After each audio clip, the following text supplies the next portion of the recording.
everyone, and welcome back to Satisfactory. Today's episode is focused on two things, a train network and making aluminum ingots. We're gonna go ahead and do that first step. Luckily, this game has blueprints, so I went ahead and made a whole train system blueprint. And with those made, we can get started.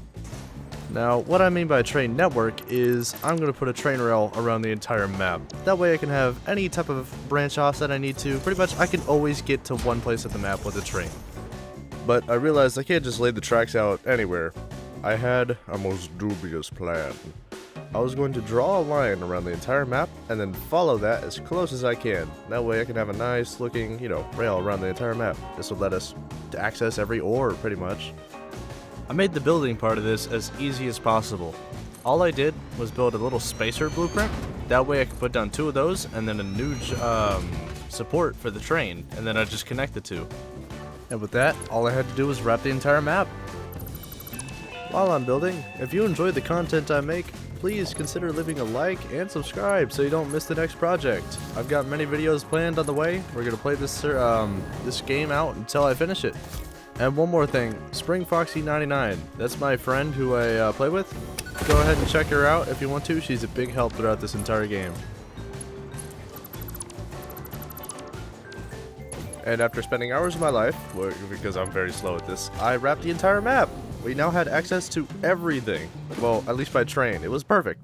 And just so you can see how it looks, here's a quick montage of the finished product.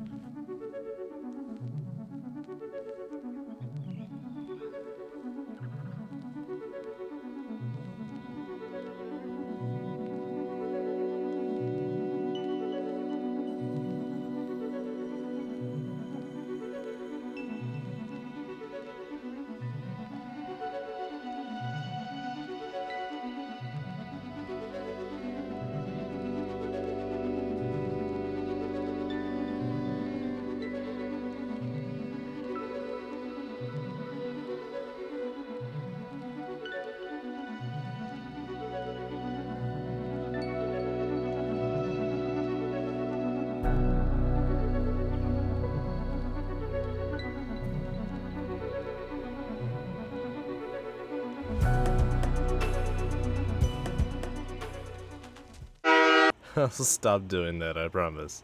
And with that, we finished the rails! Now the only thing left was aluminum. Oh god. Okay, let's lay this out first. I need 4 raw materials to make aluminum. I need bauxite, coal, water, and quartz. Now, none of these are near where I'm building the factory, but thanks to my mega awesome brain, I made a train track around the entire map to deliver materials. Now, if you combine the bauxite and water, it gives you alumina solution. And if you combine coal with that solution, you get aluminum scrap. This is good. And as for the quartz, we turn all of it into silica and mix it with that aluminum scrap. And that makes one singular ingot. Sounds easy, right? No. I suck at liquids so badly. Luckily, my friend Spring picked up liquids better than I did, so I can rely on her to do most of the piping. Also, if you haven't noticed, in the background I've been building the factory for this the whole time. I think this is easily the best looking building I've made in the game so far. I've really tried to go all out with this. In fact, the factory might have been so long that the glass on the other side doesn't load in from standing from one side to the other. Once I'd finished the building, all I had to do was connect it to the railway system. I made this cool roundabout, which I've never tried before. All you had to do was put pass signals at every entrance and it should block it off into its own little, train section. Now for the inside of the building. I set up lights across both roofs and they turned out really freaking bright. I had no clue how bright they were. Either way, it was nice having some visibility inside the factory, and I also needed to set up the train stations, which was difficult. The problem being the small space I was working with. I didn't think about it at the time whenever I was putting the train stations in, but I had very little room to make the tracks. My solution to this was putting a small roundabout at the other end, where the little curve is in my building. It actually fixed almost everything. It made a way in and out and a switch between all the stations. And to finish this off, I had to put 2 more train stations on the other side. This gives me 3 for bringing in the raw materials, and then a 4th one for exporting the aluminum when I'm done. Look how freaking cool this is. I made all the trains work. None of them were shipping anything right now, but it was super cool. Next step was the machines. I had to make a big dip in the floor because the refineries were like twice as tall as I thought they were. This decision later turned out useful as we make a logistics floor underneath the factory. And if you're wondering what a logistics floor is, it is just pretty much you pump all the conveyor belts underneath the factory so that way it's nice and clean up the top. Oh yeah, we also unlocked a cool little factory card. This guy's name is Bob. His whole job is to patrol the base. Nothing gets past Bob. Back to the factory though. We had finished setting up the water pumps in the back. We also made inputs into the wall so that way it looks good going inside the building. The total number of water that we needed was 1,920 per minute. Now, the amount of water pumps we had down right now wasn't enough. So what we did was we put 2 overclocking shards in each one, which is almost enough to fill an entire Mark I pipe. And if you wonder what the water is going to, that is all just for aluminum solution, as well as putting down all the refineries that we needed. Now, normally the amount of aluminum that we were making would require a lot more, but I decided to overclock every single one of these refineries to save a bit of space. And you've probably noticed by now that I really like to overclock stuff. I'm not sure if it's a bad idea or not to, but I just think it's better to save space. In fact, it might have ruined this factory's expandability, but that's a risk I'm willing to take. I can just build another factory next to it. Now it's time to show y'all something cool. I took inspiration from another Satisfactory YouTuber named Gursoy. He's an amazing builder, very good, very good at this game.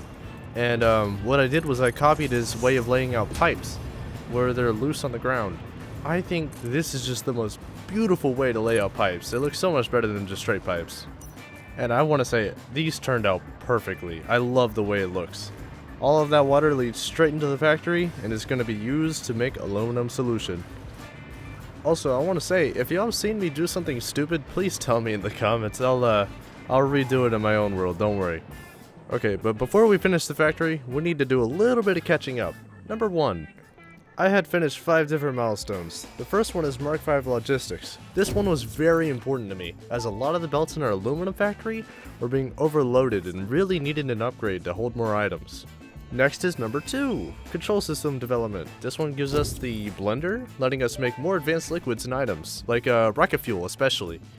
Number 3 is Aeronautical Engineering. This gave us the drones to transport stuff in rough areas to build in, although you still do need to bring power and fuel to the drone stations. Number 4 is Nuclear Power. This one is huge to me. We need the extra power badly. Sadly, I'm not going to work on it in this episode. The next episode, I will be making a facility purely around uranium. And the last milestone I unlocked in this episode is Advanced Aluminum Production. This one lets us tap resource wells, like the little crude oil and nitrogen gas wells we've been seeing all over the place.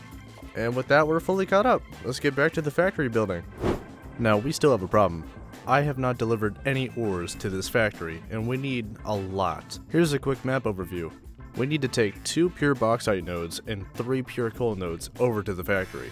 Both of these would be a small challenge, because they're both on top of mountains, because nothing in this game is easy to reach. The first bauxite node was on top of this mountain, and the other one was far to the right, off the screen. And for the coal nodes, all 3 of the pure nodes were right up here. The only problem with that is another big mountain in the way. But something cool about this mountain is that it allows me to run a truck down this path, because it just so happens to be like a perfect bridge to use. Now, in my immense wisdom, I forgot to record the entire building of a warehouse there. But what I can show you is cool cinematic clips of me recording that warehouse, so I hope you enjoy this.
Building this made me realize how much I love trucks. It is insane how cool they are, and watching them work together with buildings, it's just satisfying.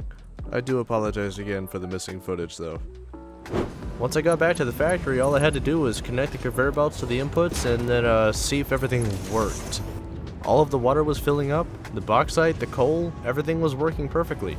Now, at the moment, I don't have any quartz going into the factory, so all the silica that's being made right now is the byproduct of making aluminum solution.